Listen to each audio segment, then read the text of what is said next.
দেখতে পাচ্ছেন কত সুন্দর 4 ইঞ্চি পটের মধ্যে এই গাছটা। আর খুব সুন্দর পাতার কালার কম্বিনেশন এবং ফুলটাও কিন্তু মাল্টি কালারের, হলুদের মধ্যে এটা আর সাদা দুটো কালারের হয়। এটা হলো থিমাই ইয়েলো। তো খুব সুন্দর গাছটা, আর শেপটাও খুব কিন্তু সুন্দরের দিকে যাচ্ছে।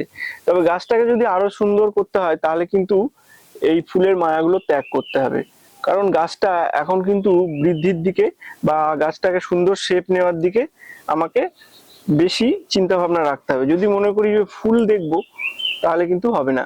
আর কারণ সামনে এখন বৃষ্টি আসছে, এমনিতেও ফুলগুলো কিন্তু থাকবেও না, বেশি দিন লাস্টিংও করবে না। এই ফুলগুলোকে ফেলে দিতে হবে, অলরেডি একবার ফেলে দিয়েছি, তারপরেও আবার কিন্তু ফুল চলে আসছে।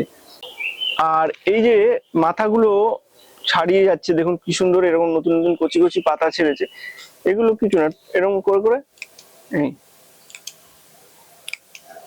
কেটে দিন এইভাবে।